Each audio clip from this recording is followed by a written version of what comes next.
Warning: the following video is a part of an ongoing episode-by-episode critique of the DCAU. As a result, there'll be massive spoilers for not just the season/movie in question, but for any other season or movie in the DCAU. More importantly, this review will build off of previously established ideas from other videos, assuming that you've already seen and are familiar with them already as to not bog down the pace.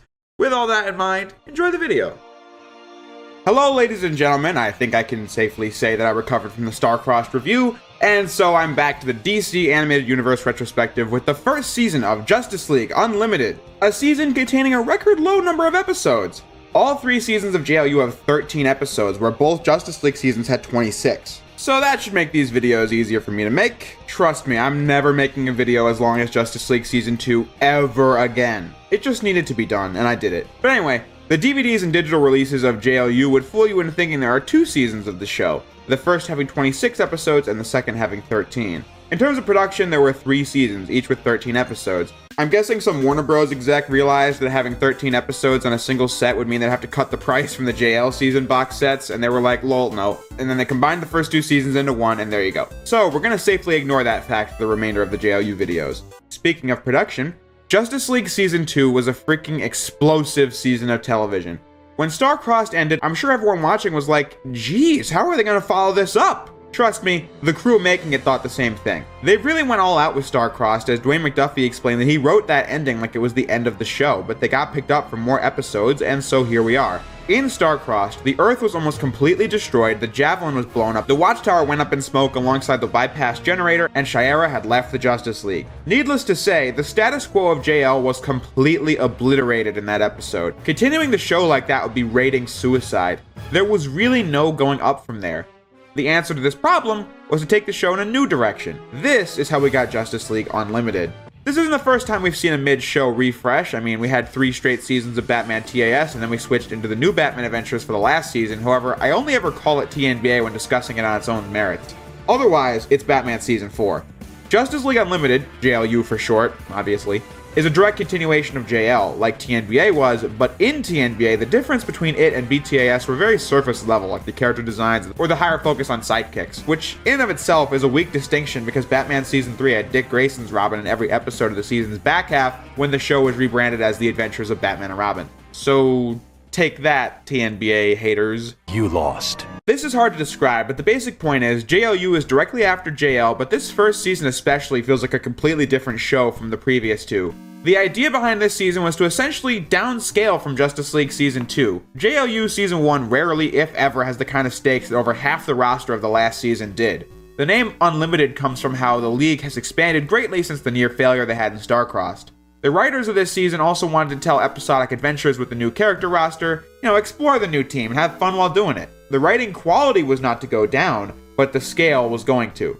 I think this is a great idea. Before rising the tension back up in JLU's second season, it was a great choice to have a season off. As magnificent as Justice League Season 2 was, it's the kind of thing that everyone deserved a break from. I mean, I'm feeling that way, and all I did was review the darn thing.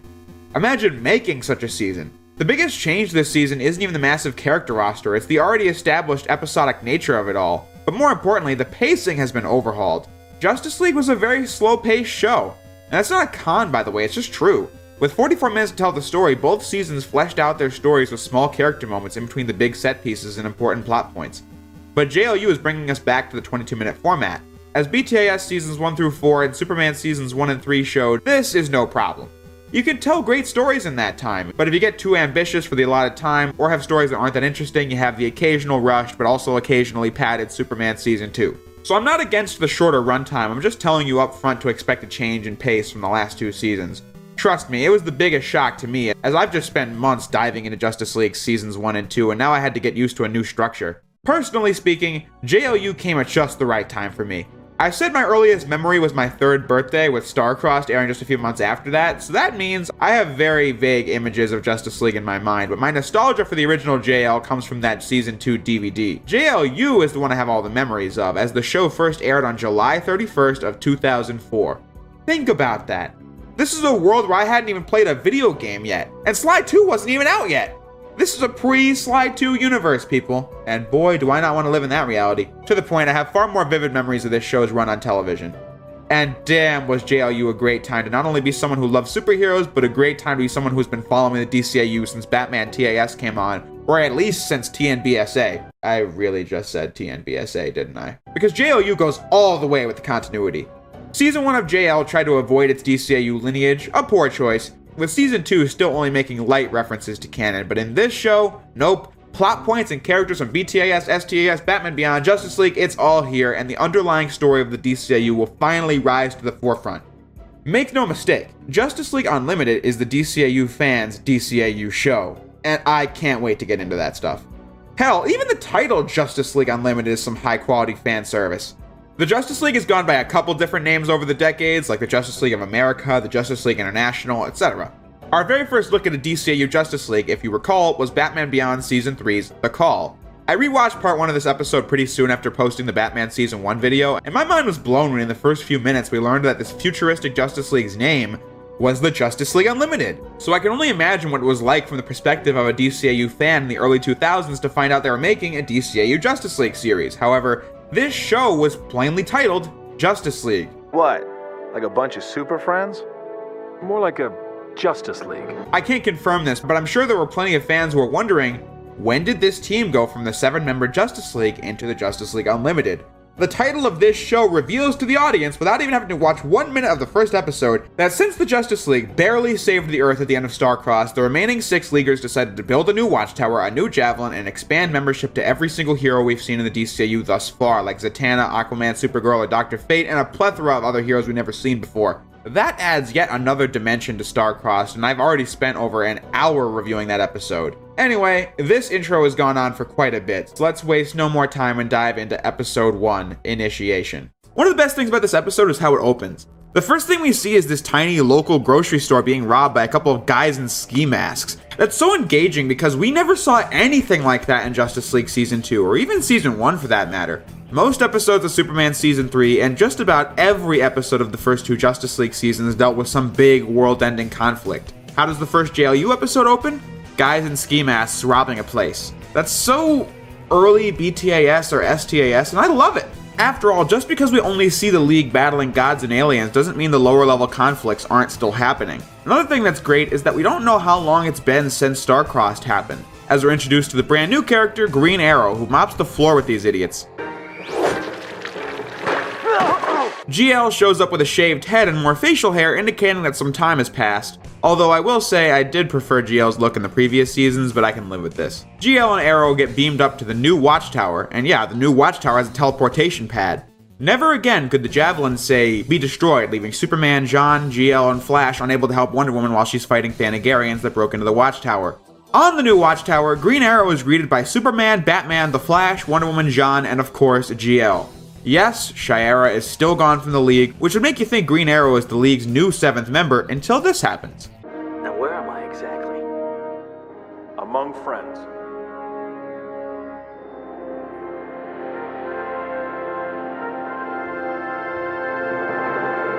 I've yet to comment on the intro, and that was because I wanted to save it for this point. Imagine watching this episode as someone who already loved Justice League. It's the subtle build-up to the shot of Green Arrow looking at the expanded League that gets me nostalgic every time. As this culminates with the intro, I mean, there's Wonder Woman, Batman, Superman, all the usual favorites, until...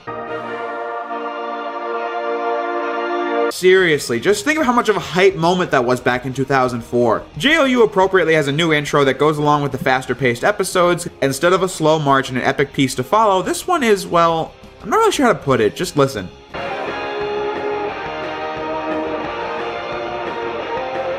I love these portraits they have of each main character as well, as they're timed to the music.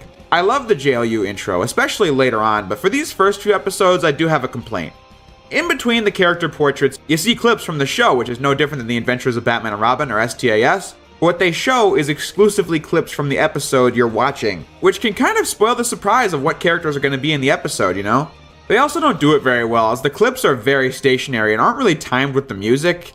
I'm having a difficult time describing this, but I don't really like that aspect of the early episodes, but later on they settle with one intro that mixes clips from several different episodes that shows off the size of the League as we see all kinds of characters like Orion, Black Canary, the Atom, Red Tornado, Vigilante, Shining Knight, The Question, Aquaman, Dr. Fate, and so on. This is much preferred.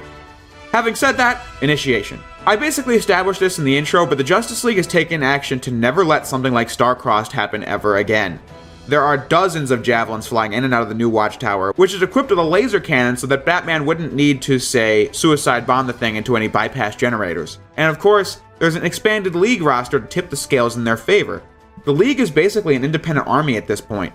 A great thing here is that the writers cleverly left out the part where Batman or Superman call up Zatanna, Etrigan, the Creeper, Steel, Fate, Aquaman, etc. and ask them to join the League. We see them recruit Green Arrow and that's it. The rest of the work has been done already so that we can just tell stories instead of wasting a whole season on team building. Which can of course lead to an interesting story as well, but the writers would have had to work extra hard to make that interesting for several episodes straight. So now that we have this massive league, Superman gives a speech to start the show. Each of you brings something different to the table. Strength, speed, stealth, whatever. But we're all equal in at least one way. Each of us is willing to make the sacrifices a hero needs to make. Even the ultimate one. Since there are so many of us, we have a chance to do more than just put out fires, both literal and figurative. We can be proactive. We can do some real good in the world, but we're gonna have to be organized. Jean is going to function as mission control, directing small groups of heroes on where they need to go and what they need to do. We sent the lantern for you because you never gave us an answer. Come on, I don't belong up here, fighting monsters and aliens and supervillains. I just helped the little guy. And a big club like this, you tend to forget all about him. So gee whiz, I'm flattered to be asked and all, but no thanks. Suit yourself. Those monsters you don't fight, they tend to step on little guys. Nuclear activity is detected in the east, so Jean orders GL to investigate alongside Captain Atom, as his whole body is made up of energy, so he might be of use, and Supergirl, as she needs the experience. They also have to bring Arrow since he needs a ride back to the ground. So you're gonna let me drive, right? Whoa, wait a minute. Has she been certified in a javelin? Why don't you take the stick out, Corporal? Captain.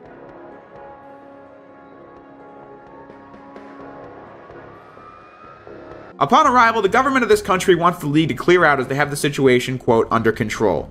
This episode doesn't do much with this, however it's a really neat idea that the League's current size makes them much more of a political entity than they used to be. Jean tells GL that no matter how much they want to investigate, if the government of the country says no, then they don't have much of a leg to stand on. Maybe the three of us should go back and... No, we can't just do whatever we want. We have to respect the government's wishes, no matter what we might think of their policies.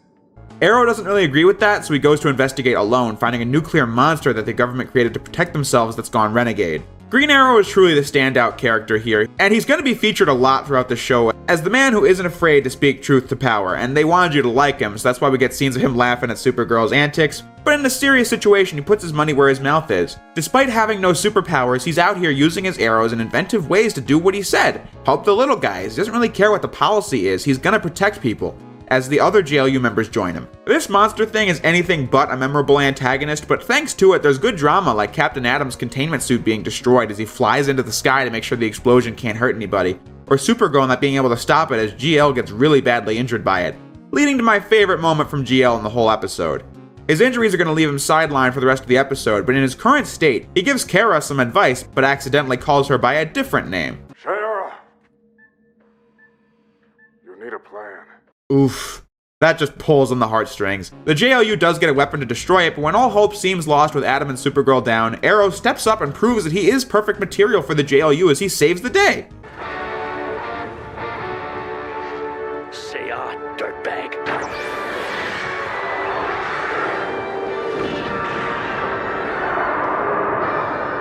And it wasn't easy. We get a lot of close calls in that scene, which makes the victory feel earned. With the kind of powers the League has assembled at the start, you might wonder why they were so insistent that Arrow joined the League, but Batman explains it really well in the ending. Well, if it isn't the monster killer. I was lucky. So was everybody else. Still don't think I belong up here. That's the point. Someone like you will keep us honest. Gee, Bats, I don't know. Don't get me wrong, I enjoy a good radiation burn as much as the next guy, but I don't think...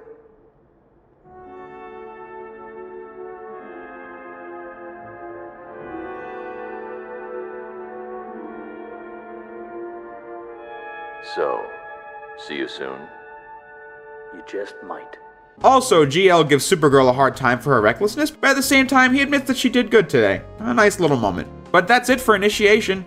Again, this review is probably going to be a lot shorter than either JL videos, which is fine. To remind you again, the goal of JLU's first season was to just have fun with it, have some good character moments, some good action, and it's done. With that goal in mind, I think Initiation succeeds at it. It's not an episode for the ages, but I think it gets the job done at setting us into this new pacing and structure. As my favorite episode all season is next, Episode 2, For the Man Who Has Everything. This episode is based off of a comic of the same name. Figured I'd just say that before anyone in the comments did. Right at the start, we see Wonder Woman now has her invisible jet from the olden days of comics. I don't know why the DCAU Wonder Woman needs an invisible jet other than for fan service since she can already fly, but whatever. Diana has received a slight update to her appearance as she now has lines in her hair to make it look more like hair and less like a blob. Although going back through older footage, you find out that Diana's always had lines in her hair, it's just that you need specific lighting conditions in order to see that. So now it's more pronounced, and I think that's a good change. Wonder Woman and Batman have come to the Fortress of Solitude to celebrate Superman's birthday. And you can just tell how the founding Leaguers are like family more than a team now. What'd you get him? I'm not saying anything. He'll hear and spoil the surprise. He can hear that, too. How about you? He's not the easiest person in the world to buy birthday presents for. Bruce, you didn't get him a gift certificate. No. Cash. Narrowly saving the Earth from total annihilation together has that effect, I suppose. The celebration's cut short as Superman's hooked up to this alien plant thing that latches onto its host, tapping into that person's greatest desire and feeding them a lifelike simulation of it. This quote-unquote gift is courtesy of the returning villain, Mongol. Yeah, that guy from Justice League Season 1.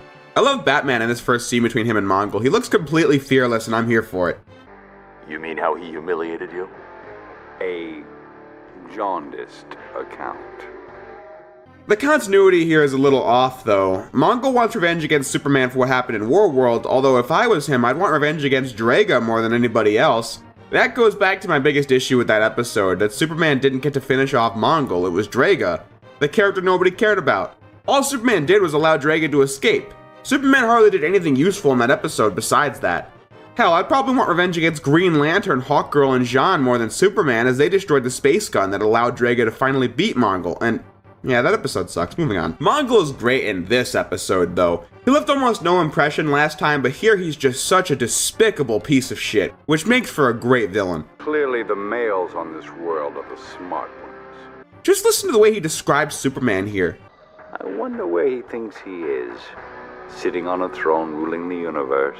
All you human garbage fawning at his feet. More honest, don't you think, than this pretense of being a selfless hero? So you root for Wonder Woman as she beats this guy up, but then you see that 2 punches have hurt Wonder Woman's hands and have done no damage to the guy.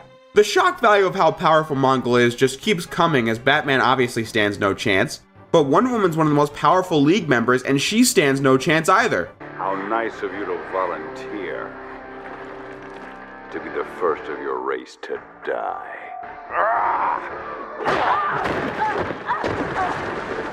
It just makes the situation feel really dire, even if the runtime isn't that long.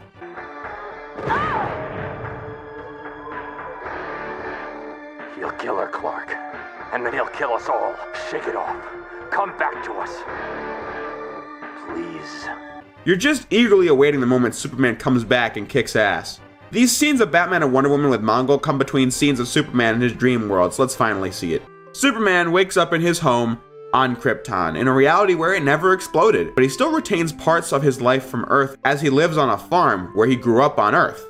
His wife is named Loana, voiced by Lois's actress and has Lois's eyes, but Clark's friend Lana's hair and face, with a personality that feels like a middle ground between the two.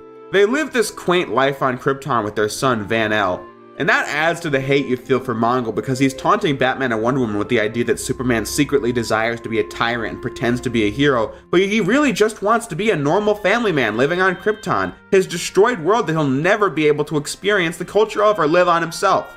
The fact that Superman laments Krypton's destruction was set up very early on in Superman Season 1 when Brainiac first appeared, with this episode really showing it off. I mean, think about how much hardship Superman's been through. During all of that, all he really wants is to live a simple, secluded life, but he's gifted with these powers, and so he feels like he has to fight against Darkseid or whoever because nobody else can. That is his true character. Every detail in this dream scene is just gut-wrenching, like when Superman takes Van-El to the city to see his grandfather, Jor-El, who is... Oh my lord, is that Justice League Season 1 Superman again? I love the DCAU. This is what self-awareness looks like, people, and we can keep our story going while mocking our faults. But anyway, listen to what Van has to say. I can't believe you left all this to live on a farm. It's a nice place to visit, but...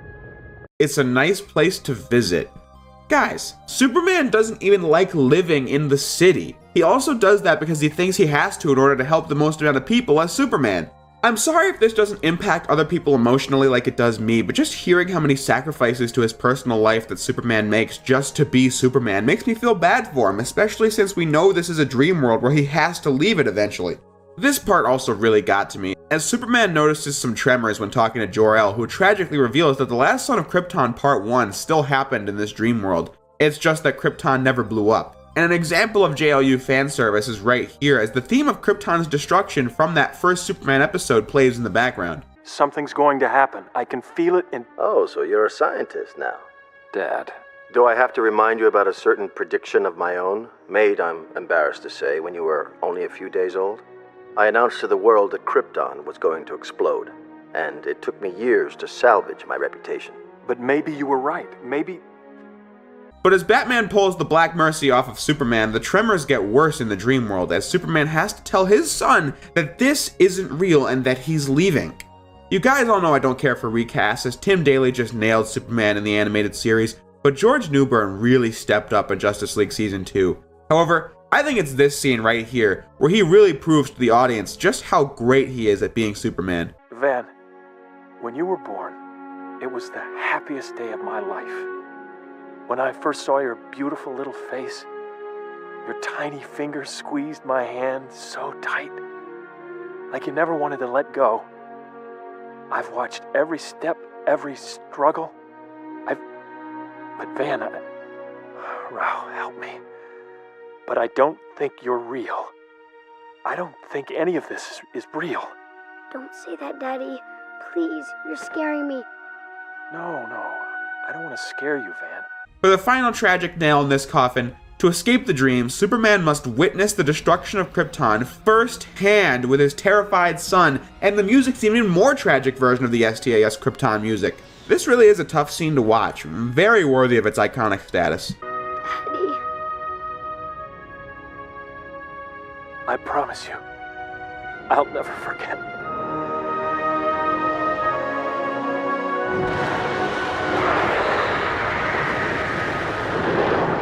Yes! Oh no. But I can get back to Batman in a second, as Mongo's beating the crap out of Wonder Woman with Superman ready to get some payback.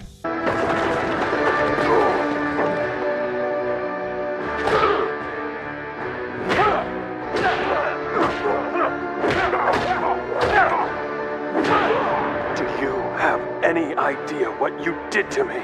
To make the episode even better, Mongol's hateability doesn't go away now that Superman's back. He gets even worse with the way he cracks his neck here. I fashioned a prison that you couldn't leave without sacrificing your heart's desire. It must have been like tearing off your own arm. This is one of my favorite Superman fight scenes in the DCAU, because Superman is pulling no punches here.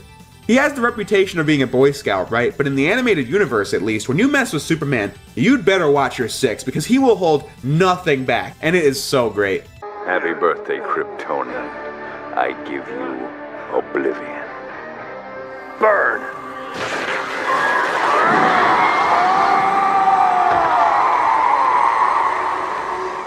With this being a 22-minute adaptation of a comic book, Batman's Black Mercy dream was cut short, but what we have is still plenty impactful. We see the Waynes walking down a dark alley as a punk with a gun runs into them. This time, with a twist that Thomas Wayne starts beating the shit out of the guy, as Wonder Woman tries to get the thing off of Bruce. So, what's worse than Superman having to watch Krypton blow up for the first time? Batman having to watch this again.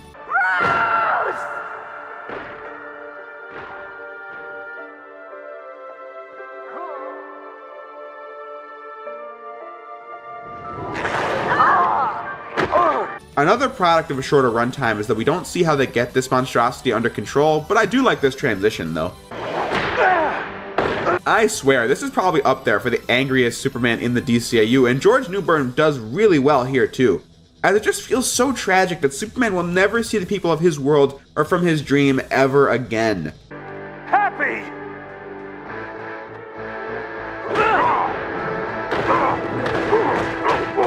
Do you know what I've lost?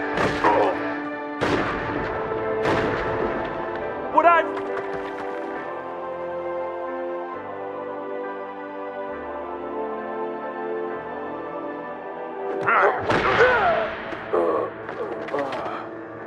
Even if it's a larger-than-life concept, you totally buy all the emotions here. Wonder Woman tosses the Black Mercy at Mongol to save the day, bringing us to the ending. We don't see what he's dreaming, but you can faintly hear the screams of terror in the masses when they do a slow zoom in on him to close the episode. What a frickin' monster. This was your birthday present. A new breed of rose called the Krypton. But... Don't worry about it.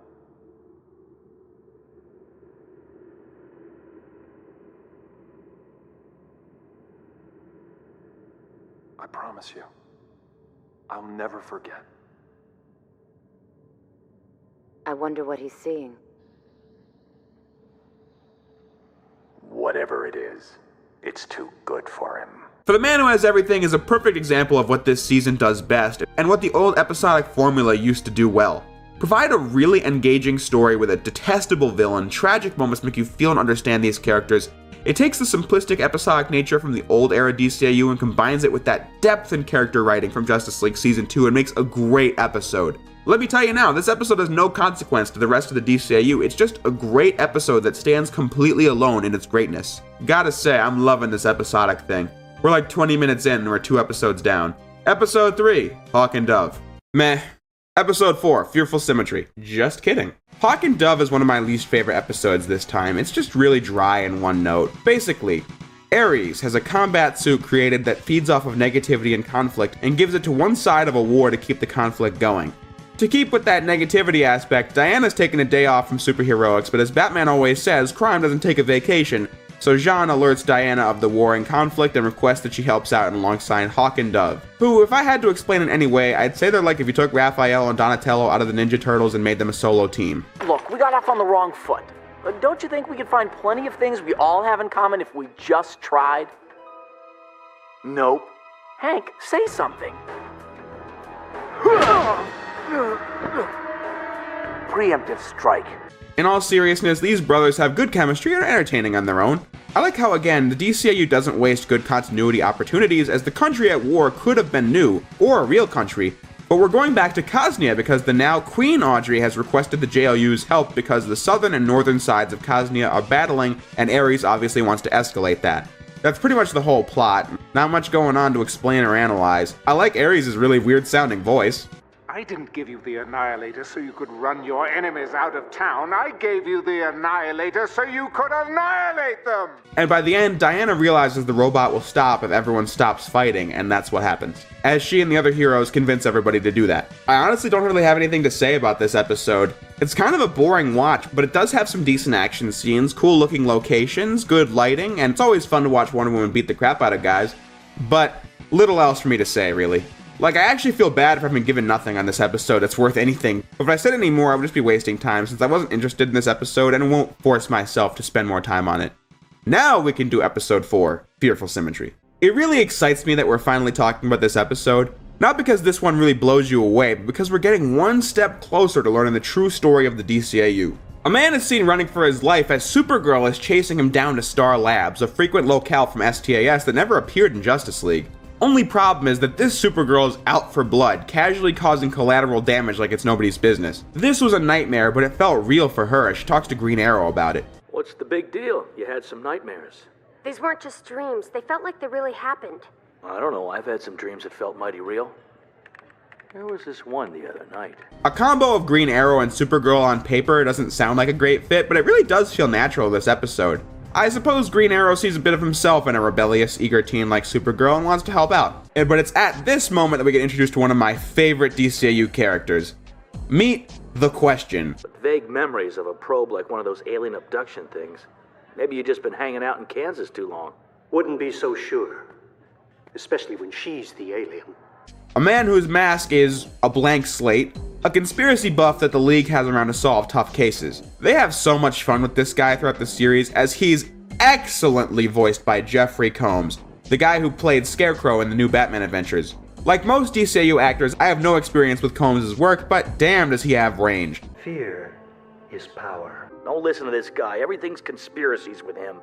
Not conspiracies. Conspiracy.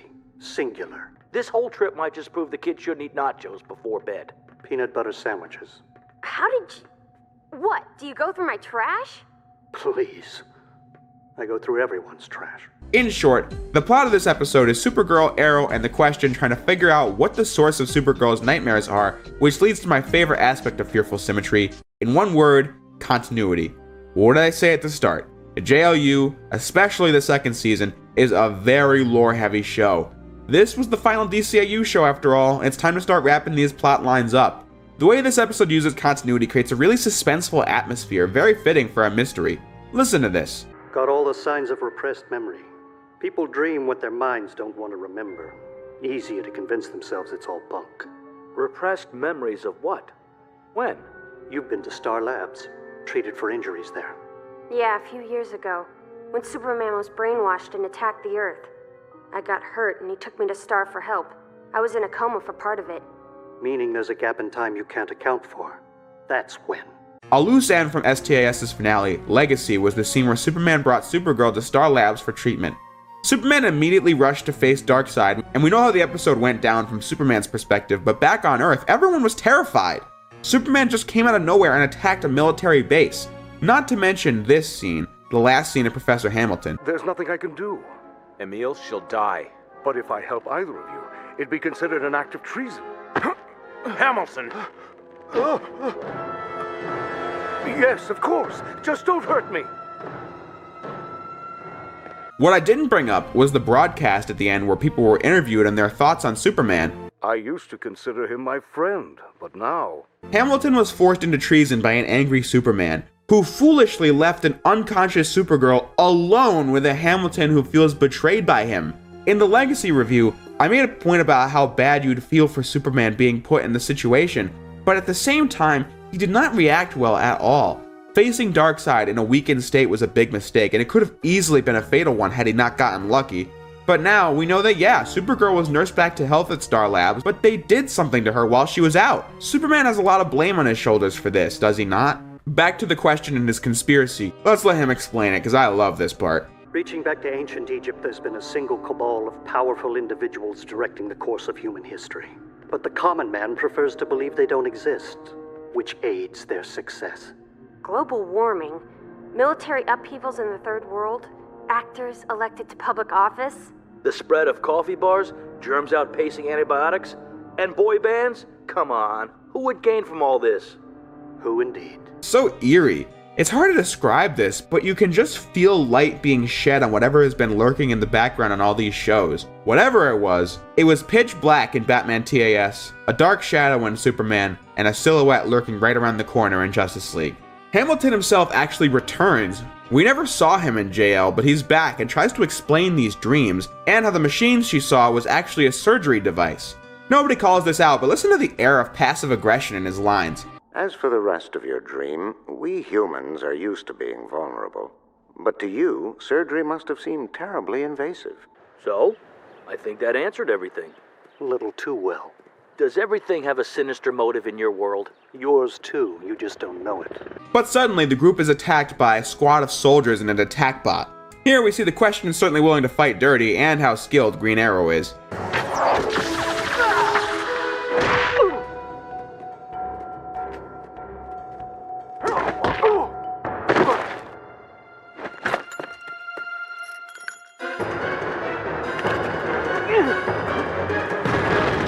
What was that about? What do you think? We're asking questions someone doesn't want answered. Oh, learn a new tune already.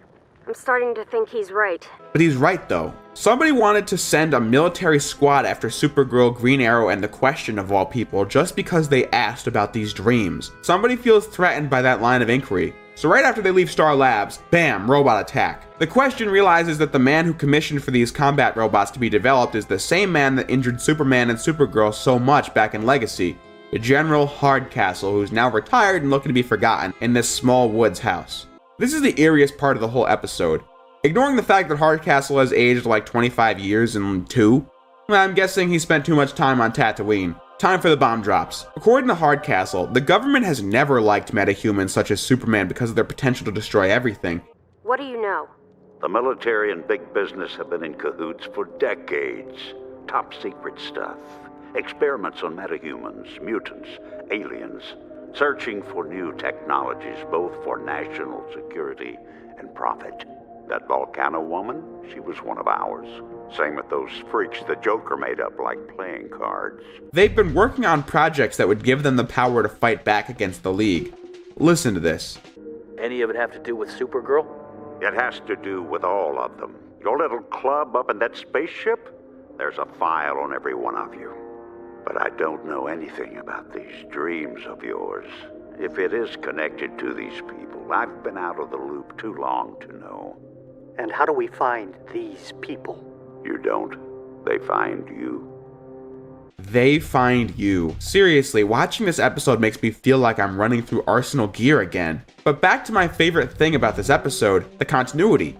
These projects keep failing because they never control their test subjects long enough to make the plan work. Whoever they is, mind you. This confirms it.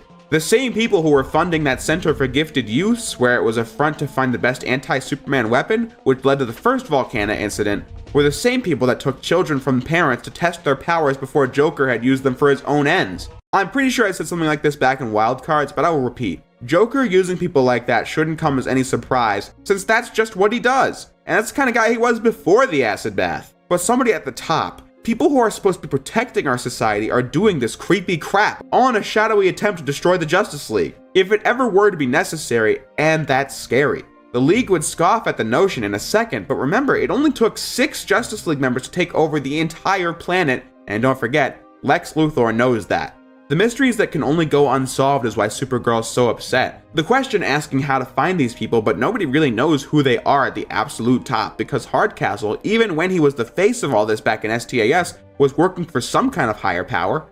Whoever or whatever is at the top was not pleased when under Hardcastle's watch, Lois was able to sneak in and save Superman and Supergirl from impending execution. He decided to retire because he realized they'd come for him eventually, as these people always try to clean up any loose ends, as they were seen doing repeatedly in Where There's Smoke, but the people that got away, like the youth program director, were unimportant enough to let go of. Think about that. The guy running that creepy kid's place still doesn't know enough to be worth getting rid of past the part where he escapes. At least in that episode anyway. Joker did a full expose on this garbage in Wildcards, which is weird to say. And they would have gotten away with it too, if not for me meddling with the kids. The problem was that Joker didn't expose any person in particular, just the shady practice, which is not enough to shut them down. Hardcastle is different because he actually knew what their operation was all about, because he used to be a big player. He knows there's a file on every Justice League member, and for that, they'd have to get rid of him. Which is exactly what happens. After the heroes leave, this older, grittier Supergirl arrives and kills Hardcastle, so he's now out of the picture. This other Supergirl is called Galatea, and she's the one out for blood that Supergirl is dreaming about. Have I said enough times how much I love the question? Question. Go ahead. Look at your monitor. I'm patching through a live feed. A scientist named Gilbert Hallstrom has been reported missing. He's from a biotech company called Nuvogen. It's the man from Kara's dream. He really exists. Or did, anyway. And only one network had the story. Now that's the first lead in this whole business I can wrap my head around. We go to Nuvogen, we find out who this guy is. No. First we find the source of the report. What for? Don't you know who owns the Eagle Network? The real owners? He's way ahead of everybody else. I mean, that's such a good deduction. Only one network has the story of a missing person, who just so happened to appear in Supergirl's nightmare. So his plan is to find the reporter, and this part goes from really entertaining to an intense interrogation. Not Batman levels, but still. So what do you think of that corporate prepackaged pop kids like these days? Hate it? Hey,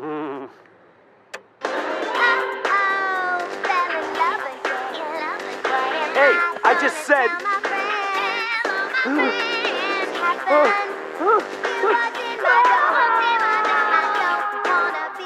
I never heard of Nuvogen or Hallstrom until last night. This girl I've been seeing, she slipped it to me, said I could run with it. The girl. Tell me more. She's just a girl. Blonde hair, blue eyes, real farmer's daughter type. And a handshake like a vice? Yeah, really strong. How long you been seeing her? About a week. She have bad dreams? More like tossing and turning. Can't sleep at night. Also, in case you didn't know, Green Arrow is rich, much like Batman. How you doing? Ollie, filling in. What happened to Frank? I heard some contest guy showed up at his door. Free trip to Aruba. Why him and not me? Tell me about it. You have a good one. Good cold one's more like it. Free trip to Aruba? Had to send Frank somewhere. Shame how he dropped his keycard, though. Hallstrom was getting drowned in emails from their legal department. Sounds like they were scared he was going to blow the whistle on something. Doesn't say what. I don't believe it. That crazy old Hardcastle was right. These guys claim they're splicing heartier tomatoes. But really, they've been experimenting with metahuman DNA. Not just any DNA. My DNA. Look. They cloned me. We must have some sort of psychic link. That's why I'm seeing things I didn't do. Psychic link is a little weak and hard to make sense out of, but still, focus on the storyline part of it. Where in the hell do these people get enough of Supergirl's DNA to completely engineer a new Supergirl that works for them? It can only be one place at one time, when Superman stupidly left her behind at Star Labs when public opinion was pretty low on the escaped convict Superman.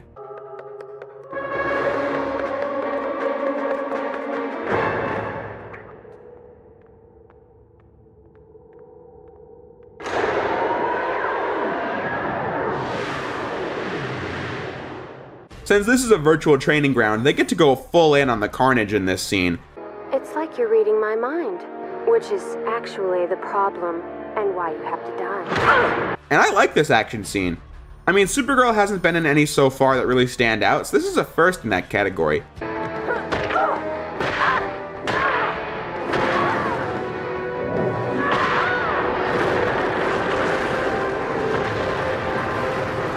This episode review is running a little long, so to cut to the chase, some mysterious dude watching this fight on his computer has gathered enough test data from this first Supergirl Galatea brawl to pull the plug on it. Because so far, Galatea is still in the test phase, and I suppose her battling Supergirl was the last piece they needed. Alright, post-production here. I just wanted to point out, when I say that Galatea is in the test phase, I mean, she's still totally been hunting people down and killing them. I'm just saying is they still use a virtual training ground to hone her skills. But they destroy that in this episode. Back to the review. Not only do they shut off the simulation, but they cover their tracks completely to make sure the League can't come back and get more info. We searched what was left of the place, but we never found the clone. Maybe there was nothing to find. Well, that's what they want us to think. I'm just glad you're okay, Supergirl. Professor, to make this clone of me, they'd have needed a DNA sample. Is there any chance it came from your lab? No, we always destroy genetic material after surgery. It's standard procedure. Okay. Thanks, Professor. Give my best to Superman. Will do. Bye.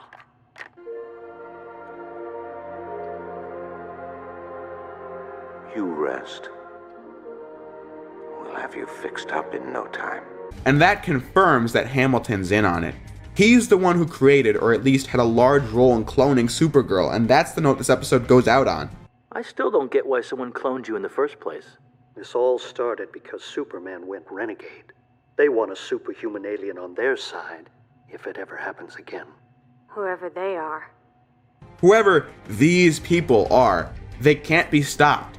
At least not now. And they've got what they wanted.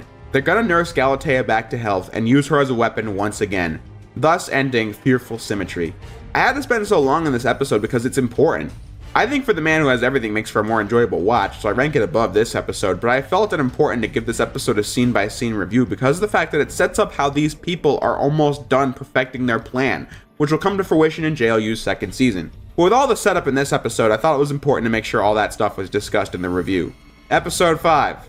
Kid Stuff. Morgan Le Fay and her son Mordred have returned, and they've uncovered a gem that can give him the power she's wanted to give him for centuries. But he betrays Morgan by casting a spell that sends all adults to another dimension. This leads to a funny moment in class.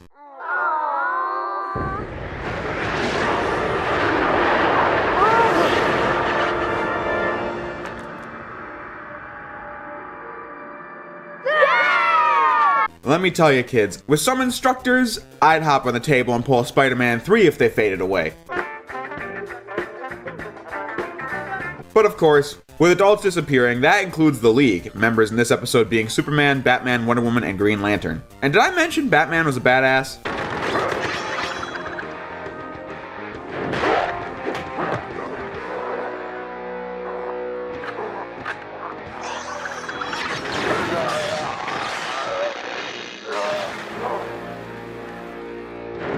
This episode takes LaFay and Mordred a lot less seriously than Justice League Season 1 did. The history from that episode is juxtaposed with how silly it is that she's kept herself middle-aged and him prepubescent for centuries. And after I spent millennia feeding him, bathing him, preparing him to be king, where did I go wrong? So with the magic power she does have, she transforms the heroes into kids so that they can return to our dimension and stop Mordred. What the hell is this? Obviously, an episode like this isn't too deep or complex, it's just for the novelty of seeing our favorite heroes like this. And I gotta say, whether he's 8, 38, or 80, Batman is always the most entertaining character. Bet the little punk's in there.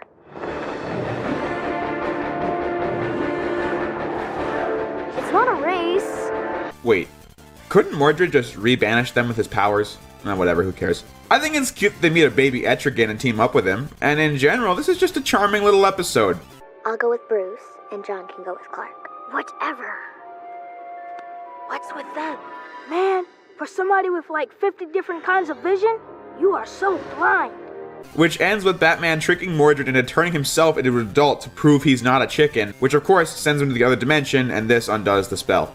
He also undoes the spell that kept him a kid for so long, as he now ages into a very old man. Clearly the last time the League will ever have to worry about these two. But my absolute favorite part of this episode is the ending, which takes a sad turn as Batman just doesn't enjoy this sort of thing. Circumstances aside, it was kind of enjoyable to be a kid again. I haven't been a kid since I was 8 years old. How crazy is it that I played this clip when discussing the flashback scenes from Mask of the Phantasm? That was 10 DCAU videos ago, and it's been over 2 years since then. Time really flies. It's dawning on me how close we are to the end of this retrospective. But anyway, kid stuff is exactly what it looks like, a lighthearted romp where the Justice League saves the day in kid form. It's fun, it's worth a watch, but it's nothing special. But I do love that ending line, as Bruce Wayne really did die in that alley. He almost came back when he met Andrea, but it just didn't work out, and that only further plunged him into the abyss. But that's all I've got to say for this one.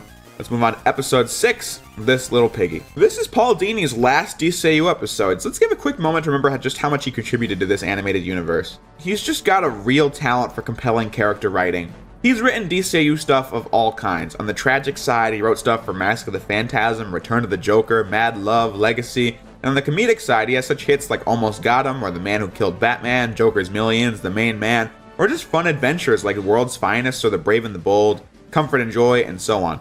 What all of his stuff has in common is the strong focus on characters, and the ways they stay in character while being in a wide variety of different entertaining and engaging scenarios. Dwayne McDuffie is good at this too, but I think his main area of expertise is the depth of the characters and how they feel like human beings in his stories. I think it's great that different DCAU talent can produce distinct but consistent content across like 8 shows and 6 movies. As for the episode in question, Bruce and Diana are on patrol in Gotham as they discuss their relationship. This is an iconic scene for Wonder Bat fans, as Batman is really funny here, and makes a relevant point that he can speak on from experience, as he saw Dick Grayson and Barbara Gordon go their separate ways, and just recently with Shira and Jon Stewart. No dating for the Batman. It might cut into your brooding time.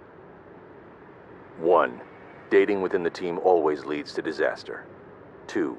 You're a princess from a society of immortal warriors. I'm a rich kid with issues. Lots of issues. And 3. If my enemies knew I had someone special, they wouldn't rest until they'd gotten to me through her. Next. The Crook turns out to be an evil sorceress that has previously encountered Diana's mother, and she gets revenge by transforming Diana into a pig. It's not going over my head, this is our second straight WTF episode, but Paul Dini has a fair share of those in his DCAU resume, because after all, he wrote the Superman episodes with Mixia Spitlick. Batman's face here is pretty priceless, and beyond that, Batman takes Diana to an old friend, Zatanna from Batman TAS's second season. Seeing her again is another realization of just how long it's been since we last saw this character. I reviewed that episode years ago now, I bring it up all the time because that episode was the first time the DCAU had ever shown another DC Comics character that was not Batman related. She has not appeared since then, so that's a cool milestone. Initially, I was going to bring up the fact that she now has actual magic powers when she didn't seem to back in her BTAS episode, but I realized that it makes sense when you think about it. When we last saw her, there were some weird experiments happening outside of the public eye, but when Batman's first 3 seasons took place, in the DCAU's early to mid-90s, the Earth was much different. Think about it. Nobody knew that Atlantis existed yet. Nobody knew the Green Lantern Corps was out there. Nobody knew Themyscira existed. Superman was not on Earth. The freakiest character on Earth at that time was probably the Flash, if he even was around back then. Point is, magic just wasn't something you'd expect to see back then. And since then, this world has seen so many bizarre happenings thought impossible before. Within the last 5 years, there were 4 big-scale alien invasions. 4! So maybe Zatanna realized that she should try to learn real magic. But I'm really going off topic. I'm gonna need a spell to fix the script. Nothing works because Cersei, the sorceress's powers are too great, and Wonder Pig wanders off as Batman asks Wildebeest to help track her down as he has an animal specialty. Excuse me, sir. I'm looking for a pig. Gladys, it's for you! The wacky antics in this episode could annoy some, but I can't help but be engaged with Wonder Woman overcoming the odds in these scenes. It's like the Beyond Season 2 episode, Egg Baby. It sounds silly, but somehow leaves me on the edge of my seat, like when Wonder Woman arrives in a pig slaughterhouse. A chilling moment, and a tense few scenes. When Batman and Zatanna track Cersei down, she says she'll undo the spell if Batman does the one thing he would never do. Am I blue? Ain't these tears in my eyes telling you? Yeah, this whole episode is building to this hilarious image that was a nod to Kevin Conroy's past on stage. I really enjoy this episode. It's another one that I would never call an all-time classic, but it's a fun, silly premise that the episode gets a lot of good moments out of. But it's good, and I really like this ending. Is there anything you can't do? There's one thing I've never been very good at. Saying thank you. Wholesome Batman moments always get to me, and this is no different. Did I miss anything? Not really. The important thing is you're safe. Yeah, of course. That's not the only important thing.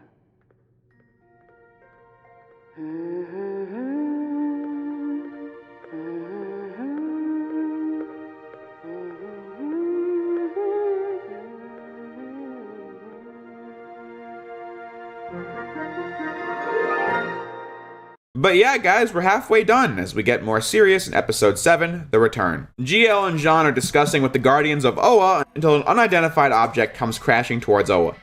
The Green Lanterns form a defensive line, but the thing is so powerful that it just goes right through them and completely destroys Oa. This power is Professor Ivo's android Amazo, who was last seen on Earth evolving into his final stage as he then left for the stars.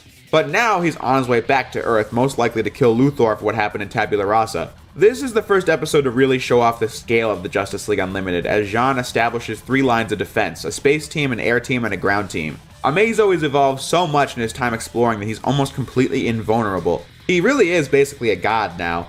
But look at the forces lined up against him in the space team. There are like dozens of javelins and countless heroes. Let's watch. You do not want to challenge me. Line them up!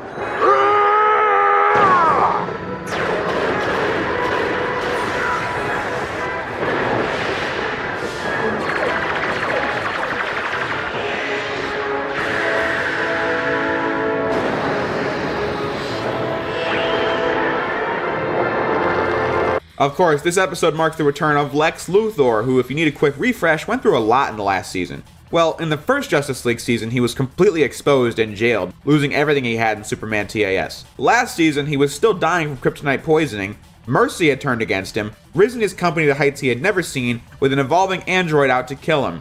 That's bad enough, but he was arrested again at the start of a better world, but the League then needed his help to defeat the Justice Lords in exchange for a full pardon.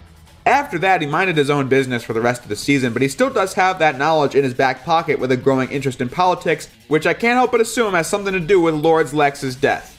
But for the first time, we see Luthor in his mansion, and he's still biding his time. Let's listen in. But the fact is, I'm not the man I was before. This device may prevent the spread of my kryptonite-induced cancer for another 30 years. Or another 30 days. For all I know, it might only be another 30 minutes. However fate plays her hand, I want my remaining time to have meaning, to make a positive difference in the world. No way that's lasting, but before we can focus on it, Jean has sent two characters introduced in STAS, Supergirl and Steel, to protect Luthor as the last line of defense if the ground troops fail, as the space team already has. This part is really funny, as Luthor has a safe hiding place where nobody will ever find him.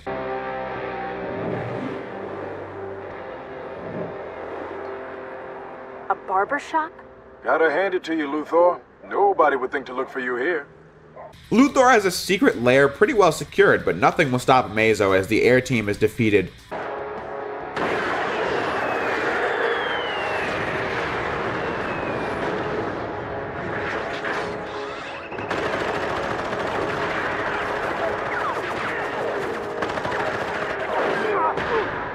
As is the ground team. While these battles are happening, we meet a new character, the Atom, who's basically Ant-Man but in DC. But Jay, the Atom first appeared years before Ant-Man!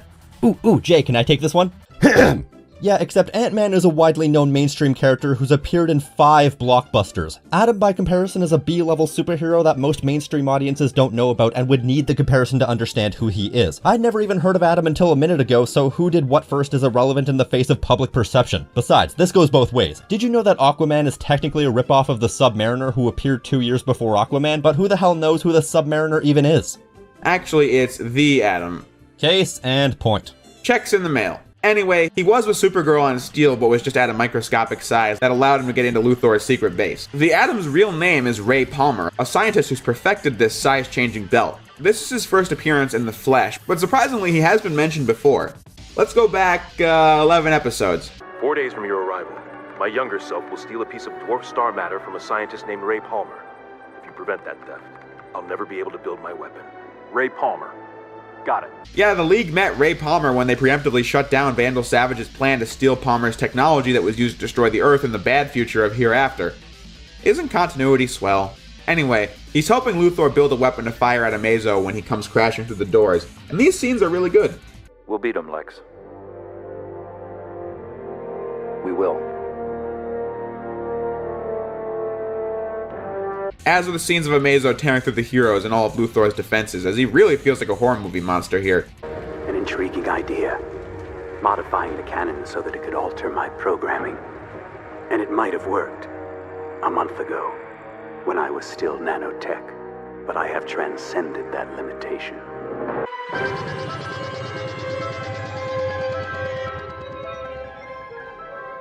A subatomic universe. Figured the android can't kill what he can't see. Oh, but I can see you.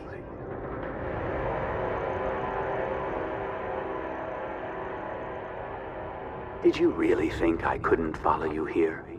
No universe, however large, however small, is denied to me. The Green Lanterns arrive with enough force to wipe out half a planet, all to destroy Amazo, but Dr. Fate arrives at the Watchtower with a much different plan. That's another great thing about a big shared universe like this. Dr. Fate can just show up unannounced since he's a part of the team, so he's in on what's happening and we already know who he is, so we don't have to waste any time on it. But first, we find out that Amazo is not actually here to kill anybody. He wants Luthor because that is the closest connection he has to Professor Ivo, who's dead.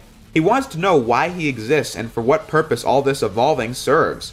And Luthor has an interesting response about how he personally exists to see what the extent of evolution is.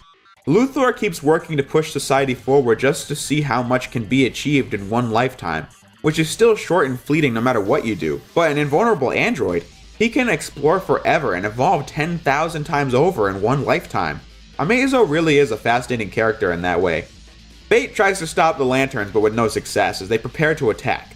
Instead, it turns out that Amazo did not destroy Oa at all, he just teleported it to another dimension and in a second he teleports it back. That's the true power of this thing. It can teleport whole planets to different dimensions, which is consistent with his coming here to get info from Luthor. He hasn't done anything with the intent to destroy in this whole episode, it's just that nobody talked to him to figure this out. Amazo is clearly suffering from a lack of purpose, and with great foreshadowing, Fate claims that he considers his purpose to help those who have lost their own. And I could think of somebody who knows Fate that is in that exact same boat. As he takes the android in, ending the episode. Are you alright? Fine. Although there was a moment when I actually thought John Stewart was going to attack me. Oh, I don't know about that. His bark's a lot worse than his bite. Yes, ladies and gentlemen, this is where Shiera has been since her exit from the Justice League, and she will obviously be returning very soon. However, that's not till episode 11. As for right now, I really like the return. Tense action scenes, Amazo is compelling like he was before. As you never know what he's gonna do, you feel bad for him as he has so much power but no idea why, and Luthor is a great character like usual. A big cast of characters, and a teaser for Shiera's return is a melting pot that leads me to say overall, really strong episode. But definitely one that serves as a means to an end, like Fearful Symmetry was. Spend an episode setting up Shiera, setting up Luthor, etc. That doesn't mean it can't still be good. So now, let's move on to my least favorite episode this season, Episode 8, The Greatest Story Never Told. So this episode focuses on Booster Gold, a character who has traveled back from the future to do good in our time. But in reality, he's here to get rich and famous in our time. But this is not working out as nobody can remember or care about who he is. Can I have your autograph? Of course you can. I thought you were Green Lantern.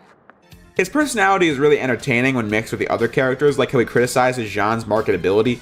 I fail to understand your obsession with fame. Not fame, mega fame. Much more than, like, your level of fame. No offense, but you've got a hard-to-pronounce name. It doesn't stick in the mind. Now, Booster Gold. Don't you just love saying it? That is the attitude that keeps you on the sidelines. You're right. It's not just about fame. What'd you pull down last year, before taxes? Or when he finally arrives on a mission and receives his assignment from Batman. What about me? I was thinking maybe I'd go out on point. Crowd control. Crowd control. Who says you don't have a sense of humor? Crowd control. Now, wait just a...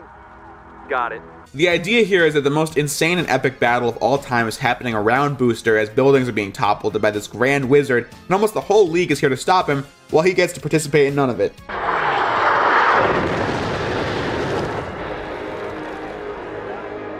Superman! Are you okay? I'm fine. Get back to crowd control.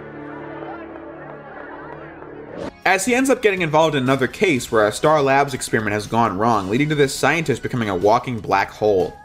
Problem I have with this episode is that it's really slow and boring once the real story begins, as stopping this guy could take like 2 seconds, but Booster manages to drag it out for 12 minutes. Like this part where he has to put the nullifier on a guy's neck, and he gets right behind him, but then he gets hit by a train and then decides to give up. The name of the episode comes from the idea that while the League battles the Wizard in an epic battle, nobody would remember the small story of Booster helping this scientist stop her colleague as he's been fused with the experiment. The problem is just that The Greatest Story Never Told isn't so great, as the plot is less interesting than a citywide mega fight, of which we've seen numerous times already. Booster was entertaining when mixed with other characters, but once it's just him, I start tuning out of the episode. Well, except this part where Booster has to deliver a baby. How many fingers am I holding up? Do something useful! Or this part where a kid asks him to save his ants, and Booster goes in thinking he's about to rescue some hot chick, only to find a mound of ants. But beyond that, I'd say this would be a good time to move on to episode 9, Ultimatum. An oil rig's being attacked by underwater molten creatures. That ought to show you not to mess with nature, as we finally get a team up between Aquaman, Superman, Batman, and Wonder Woman. Not to worry, fellow heroes. The Ultimatum are here. Not them again. This team called the Ultimatum are kind of like the Justice Guild if they were real people, as they have really corny Silver Age dialogue, fanfare, and powers. I like how everyone thinks of Superman as some kind of Boy Scout, but of anyone, he's the person who cringes the hardest at these guys. In man's quest to better himself, he must respect all of the world's creatures, including those poor beasts whose homes you've disturbed. It's imperative that we learn to share our planet if Earth is to survive. He's certainly earnest.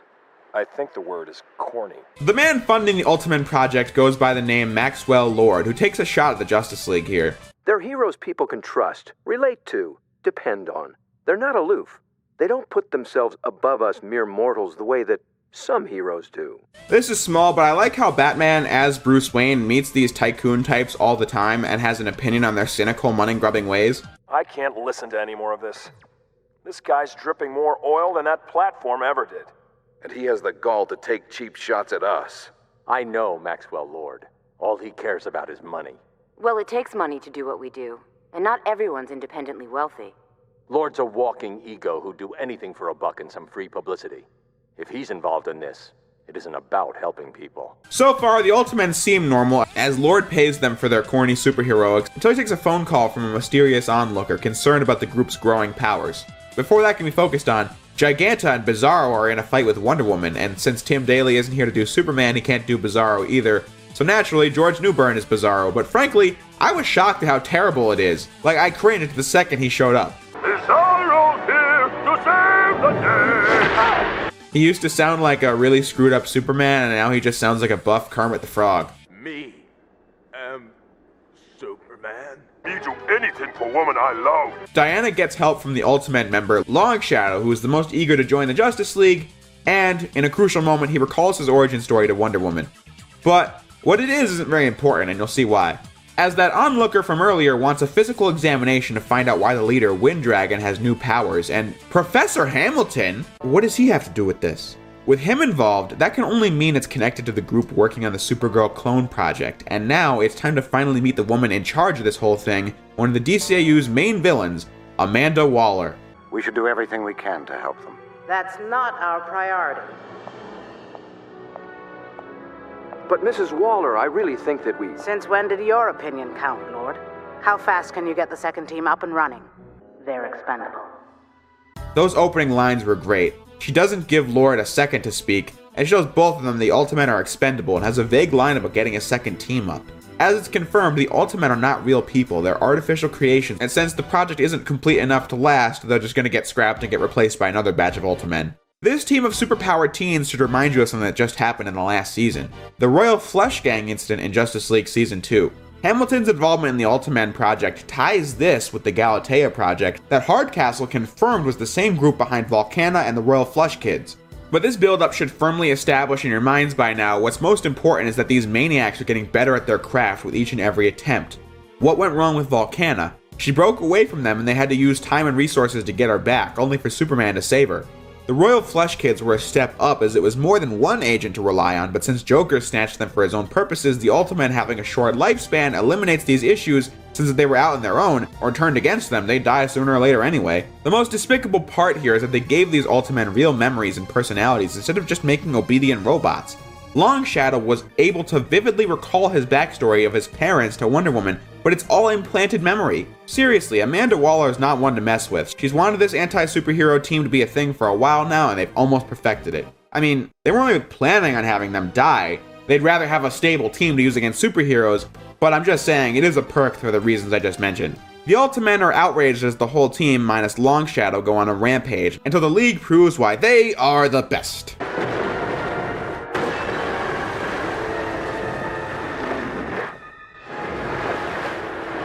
King of the Seas, remember?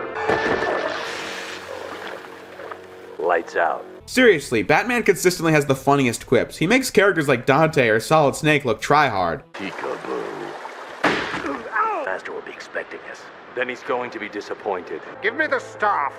I think you've had your workout for today. I doubt that modification's legal. Should have stuck to your desk jobs. When the situation is diffused, we learn from the Ultimen about Project Cadmus, the name of the overarching project that has been in the works for years now. As the Cadmus people arrive to take the Ultimen back in, and Batman again has the best lines. You need to step back. Not gonna happen. Long Shadow's with us. Safeties.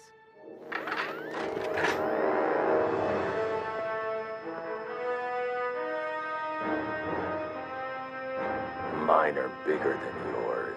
With an important line from Amanda Waller to end the episode on. Who are you people? That's a national security matter. And if I were you, I wouldn't probe the situation too closely. Rich boy. With that said, for the remainder of his life, Long Shadow will work alongside the League while the rest of them presumably live out the rest of their days in a Cadmus lab, ending the episode. Ultimatum was another episode that has more of a focus on fleshing out what the DCAU has been building up to, more so than being a great standalone episode, which is fine because as is, I really like it. You feel bad for the Ultimen and you hate the suits behind the whole thing in a very classic BTAS kind of way, but as a DCAU storyline episode, we've been introduced to Amanda Waller, one of the core villains of JLU's next season. We've learned their name, Project Cadmus, and that they're coming closer to their goals, with massive amounts of funds backing them through Maxwell Lord. And lastly, Hardcastle said Cadmus had a file on every League member in Fearful Symmetry, but Waller knows who Batman is, so the next season is looking to be a challenge for the League, to say the absolute least. As this leads directly into the next episode, Episode 10, Dark Heart. An alien life form called the Dark Heart that produces spider drones that can replicate itself very quickly has appeared on a canyon as the military are the first responders, led by General Wade Eiling, excellently voiced by J.K. Simmons. This is General Eiling, USAF. We're in the process of evacuating the 3 towns in the immediate vicinity. We need those things locked down. The JLU obviously take over for the military, as this episode's basically one giant action scene between the JLU and the Dark Heart robots. A great excuse to finally have a bunch of League members in one giant scene, which is cool in live action, don't get me wrong, but in animation it's much more difficult to animate this many heroes in one episode. A roster including, but not limited to, Superman, Batman, Wonder Woman, Green Lantern, Aquaman, Dr. Fate, Booster Gold, Atom Smasher, Black Canary, Supergirl, Elongated Man, Aztec, Captain Atom, The Atom, Shining Knight, Vigilante, Vixen, Stripe, Stargirl, and so many more. This episode is meant to feel very high stakes, as the League has a tough time destroying this thing as the clones keep reproducing at a rate faster than the JLU can destroy them. But that doesn't stop the episode from having funny moments like when Batman gets shot out of the sky. Batman to all points. I could use some air support, since I can't fly. At all. Now would be good. Now comes a very serious critique on not just this episode, but on the whole series. Justice League Season 2 was pretty bad with the CGI, like all the Thanagarian ships or the Watchtower in the early episodes of the season. It just doesn't hold up, and never really looked good at all. In that review, I said the CGI wasn't bad enough to distract from the great storytelling, and that's still true, but unfortunately, JLU isn't so lucky. This show decides to use CGI more frequently than the last season, like the Batplane, which has always looked good in traditional animation. Now it just stands out. Or the new Watchtower, or these helicopters, which just look awful. With no detail or shading, it just sticks out like a sore thumb. It also feels like the CGI animation moves at a lower frame rate than the show itself, but I can't confirm that. The real problem is how they put 2D characters in direct contact with this awful CG, and that's where it looks the worst. I saved it for this episode, as this episode really is just a big action scene, but my biggest takeaway from this episode is honestly how these spider things look abysmal. It's just a pre-animated GIF in the background with artifacts surrounding each one. It really takes you out of the experience in a way it never did in Justice League Season 2. So there you go. That's one thing Justice League's first season did well that the other seasons didn't. No CG. One method used to save the day by the League is Jean powering up the Watchtower's fusion cannon and firing it at the ground, but the General is pissed because this episode was the first time this cannon was ever mentioned. I know I told you about it back in Initiation, but clearly the League never bothered telling anyone in the government about their nuclear space laser. A big mistake. The episode's plot is resolved by sending the Atom inside the Dark Heart as he learns the origins of this thing and its destructive history, and then he blocks the passageway to the core of the Dark Heart, and that ends the battle, as the General decides to take the remains of the Dark Heart, alluding to the fact that he's involved with Cadmus. I don't suppose you need any help destroying that. Wouldn't want that technology falling into the wrong hands. We can learn a lot from it. It'd almost beat the Justice League, after all. Why would you need something to do that, General? Oh, I don't know. Maybe because it turns out the Justice League has had a secret space-based weapon of mass destruction all along. And we're going to be talking about that someday. Believe me. Ma'am? Amazing. Show him a weapon that destroyed its creators and every other thing it saw, and he wants to play with it. What's to stop history from repeating itself right here on Earth? We are.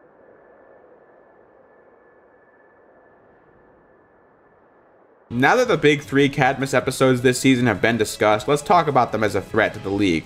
Introducing the Tiers of Villainy, of which there are 5. Tier 1 is at the bottom. These are your street punks, the kind of people Batman takes out in 5 seconds with no issue. I'm fine. I eat punks like these for breakfast. Tier 2 are the mob bosses that Tier 1 works for. You know, your Rupert Thornes or your Bruno Mannheims. Tiers 1 and 2 are the tiers that inspired characters like Batman and Superman to take action. And in response to these heroes, we get Tier 3, the supervillains. Characters like the Joker, Two-Face, Metallo, characters that would not exist if not for the superheroes. That's usually something Batman stories explore, whether or not Batman's a force for good, as he was created to fight the mob, but he indirectly created many of the supercriminal element in Gotham. But that's a discussion for a different video. Then there's Tier 4, alien invaders like Darkseid, the Imperium, and the Thanagarians. A threat unfamiliar with the power to wipe out the planet completely. This is the maximum physical threat as seen in STAS and JL, but as I said in Initiation, the JLU is star-crossed proof. Tier 4 cannot be as much of a threat with the JLU around. which is why the main threat of JLU's second season is Tier 5, Cadmus. These people aren't even as physically threatening as a Tier 3, but they have the resources, knowledge, and authority. What can the JLU do in response to the general saying that they're taking the Dark Heart to study it as an anti-League weapon? Nothing, they're in charge. What can Batman do about Amanda Waller knowing his true name? Nothing. In Wildcards, we all expect the Joker to do something as vile as using teenagers against the League, but Cadmus was going to and nobody knew it. Just something to be excited about for the next season. Speaking of excitement, Episode 11, Wake the Dead. 3 geeks have invested in magic spell books as they want to raise a great power to defeat the bullies at school. That sentence is really stupid and funny on its own, although I will say, something dumb like that causing this episode to happen is kinda lame, as this episode is a big one, but I'll leave it at that to get into the story. The great power these kids rose was Solomon Grundy, straight out of the grave he was given back in the Terror Beyond. Only his personality died back in that episode. Now he's just a raging monster. At Fate's Tower, we see Aquaman is hanging out there with Amazo and Shiera. As we get more insight on her post-Starcrossed personality, she's no longer the hothead she was from the first 2 seasons of Justice League and is as mellow as they come. Shiera meets Inza, Fate's wife, as we get this interesting tidbit.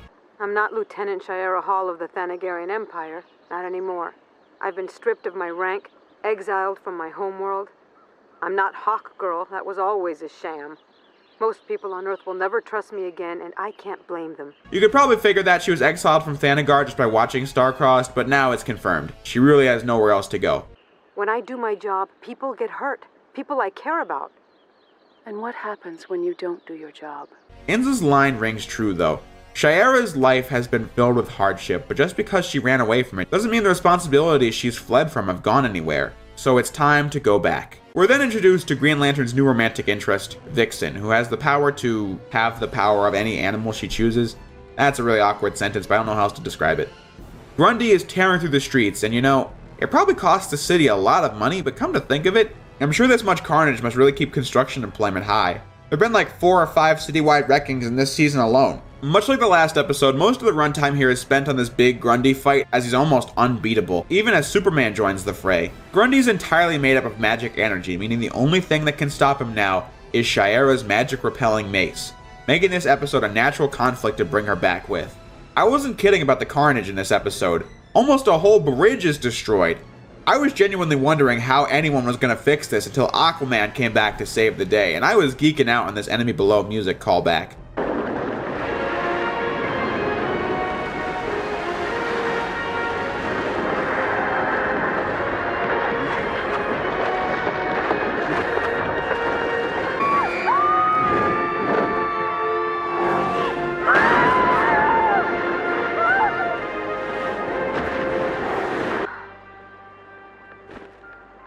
Shiera? Hate the beard. You okay? Do I look okay? Better than Grundy's about to. Perhaps we can be of assistance. Grundy is so powerful now that even Amazo can't beat him, which means Shiera has to use the mace to put him down for good. Is this my destiny? To be a destroyer? To betray yet another friend? It's not that simple. It never was. Close your eyes.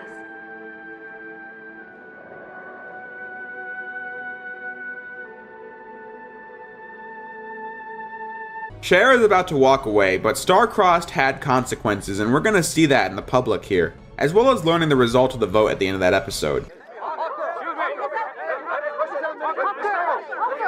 Hawk Girl, do you think today's act can possibly make up for your complicity in the Thanagarian invasion of Earth? Do you have a comment on your dismissal from the Justice League? Hawkgirl was never dismissed from the League. She can come back whenever she likes. I recused myself because, well, anyway, Superman broke the tie. I believe in second chances. I believe in redemption.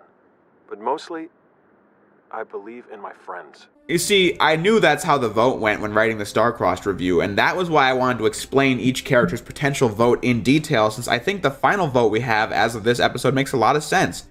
GL didn't vote because he thought he was biased, which brought the vote down to 5.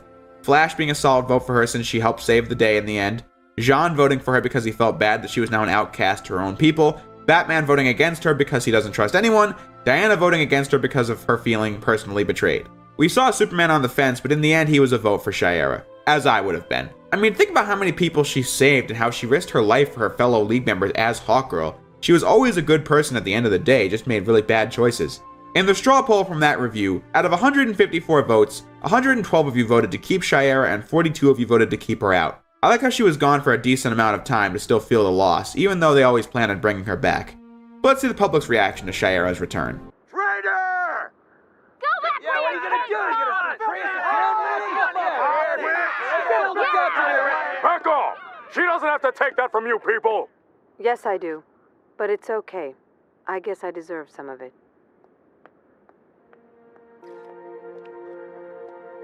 You saved our lives.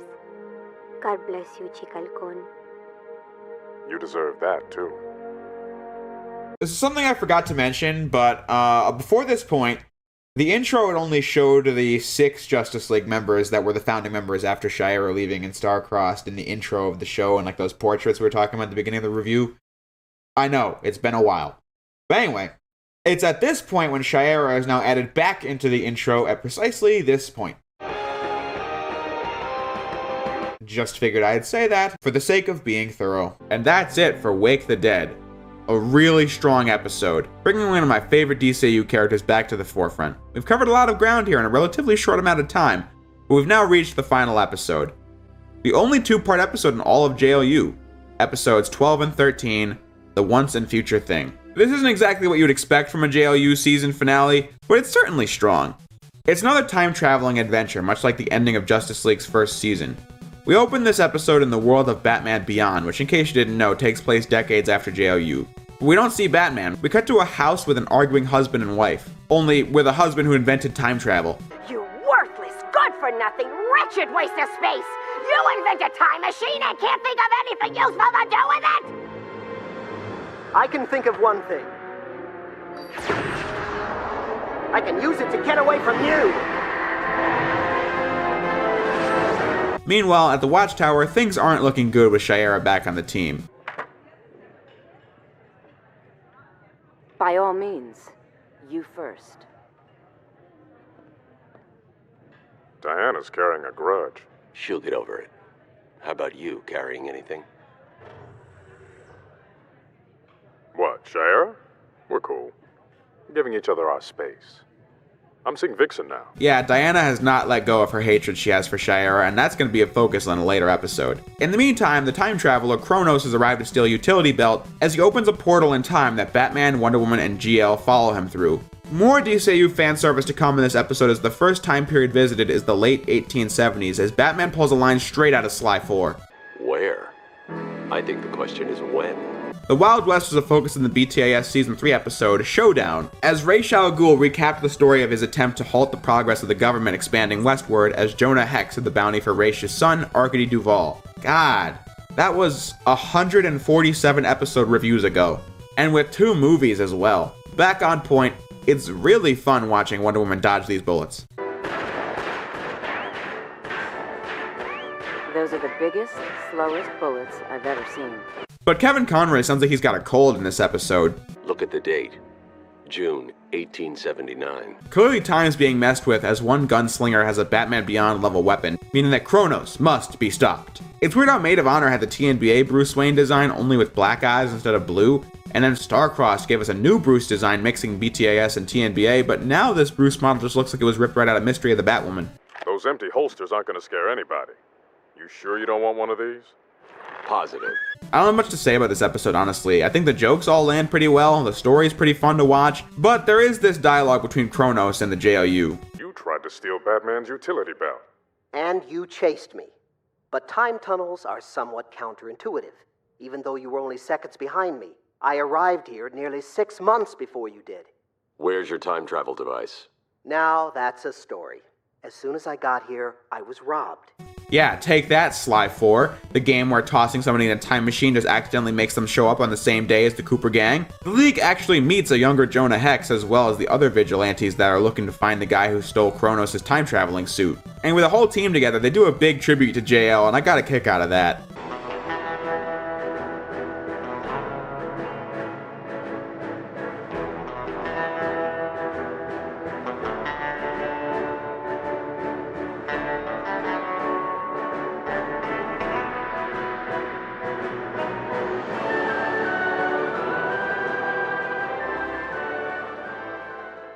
Why don't we have the JLU soundtrack again? After fighting a bunch of robots, law and order is re-established to how it was before time travel was introduced to this town as the former sheriff takes down the villain.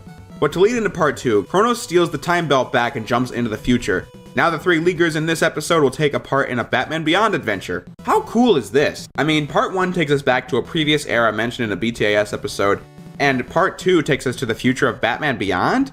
Again, JLU is the DCAU fans' DCAU show. But yeah, in this world, Static is now way older as he was like 15 or something in his series. Static? What's going on? And to give the basic gist of Beyond if you haven't seen it, Bruce Wayne has quit being Batman, and a teenager named Terry McGinnis goes through a Spider-Man-like origin story to become the new Batman of 2039, and beyond, as an old Bruce Wayne guides him from Wayne Manor. But now, a great reveal. Dad? One of the members of the Batman Beyond JLU was a man called Warhawk, and he instantly recognizes GL as his father, which sets up a conflict for the remainder of JLU as GL is with Vixen now, thinking that his days with Shiera are over.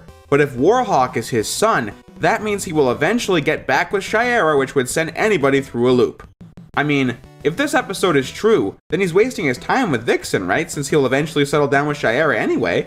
But if he drops Vixen for her, then he would have done it because of this time-traveling adventure, thus creating a time loop. Again, something to focus on for the next few seasons.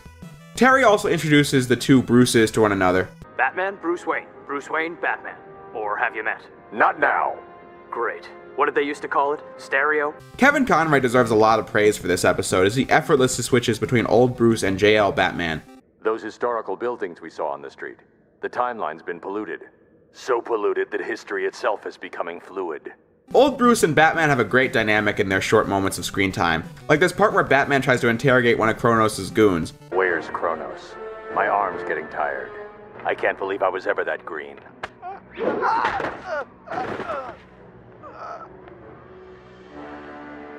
This is how you interrogate someone. And we've got 9,453 active Jokers organized into about 200 smaller groups. I don't know where Kronos is, and that's everything I know.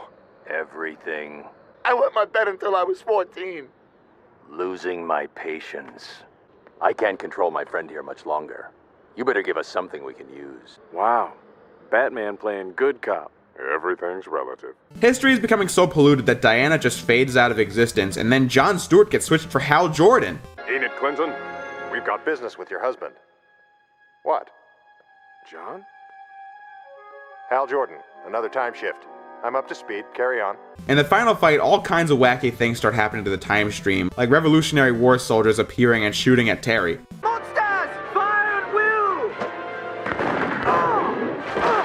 A good detail being that musket fire really packs a punch for him, as the Batman Beyond suit wasn't designed to take that kind of abuse. Which is not something I would have thought of in a million years. I saw that on the Watchtower Database interview with Terry's voice actor. Anyway, let's end this episode already. Kronos tries to see the beginning of history itself, which is apparently a crime. The Green Lanterns have a legend. No one can see the beginning of time. It's a universal law. Write him a ticket. Earlier in the episode, they created a computer program that Batman can use to alter the time belt, which is a little contrived, but I can forgive it because it's really funny how Batman uses it. You worthless, good-for-nothing, wretched waste of space! You invent a time machine and can't think of anything useful to do with it! I can think of one thing. Worthless, good-for-nothing, wretched waste of space! You invent a time machine and can't think of anything useful to do with it! I can think of one thing. Worthless, good-for-nothing, wretched waste of space! Like, geez, Batman is such an asshole. Kronos now has to relive his wife screaming in his face for all eternity. But we end on the note of GL and Batman being the only ones who remember what happened, as GL's relationship with Shiera is bound to become more complicated going forward, thus ending Justice League Unlimited's first season.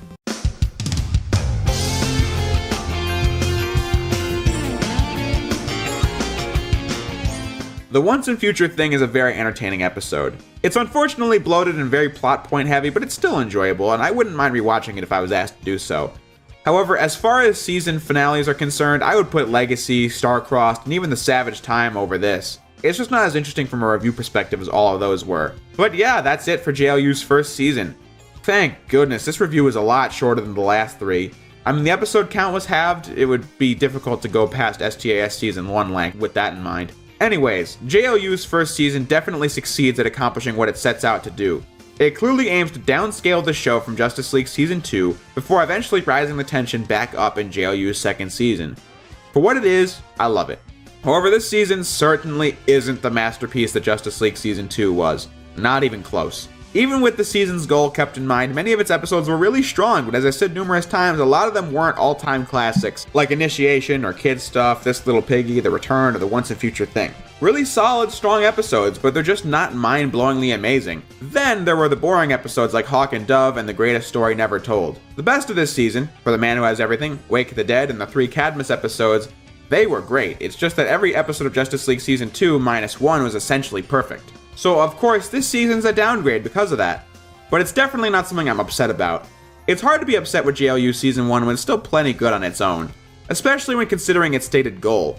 If this was intended to live up to the quality of Justice League Season 2, it honestly would not get a very good review, but that's not the case. So where do I rank it? Well, first let me explain these rankings. And yes, I have switched to Tier Maker, it's a lot better than the images I used to make. We started this retrospective with a strong B that was given to Batman Season 1.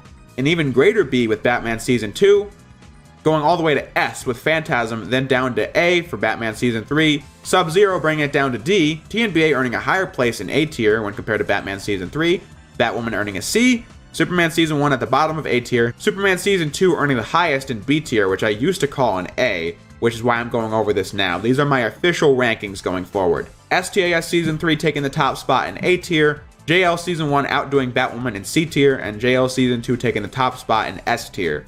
So the question is, where does JLU's first season go? I wasn't sure where to place this season initially, but my final decision is to place it right here in A tier between Batman Season 3 and Superman Season 1. Why? Because the best this season has to offer is better than the rest of A tier, but as far as the DCAU's quality improvement over time is concerned, BTAS Seasons 3 and 4 and the last season of Superman are more impressive than this. Superman Season 1 should follow this trend, but that season had bad episodes in it and this one doesn't. So it ranks above that. And that's it! I really enjoyed JLU's first season. It's a strong start to the show and adequately delivered on what it promised. However, next up, we're going to be talking about Justice League Unlimited Season 2, where Cadmus will take center stage, and after 13 videos of build-up and hundreds of episodes reviewed, I'd say we've just about earned it. Thank you all for watching, and I will see you next time.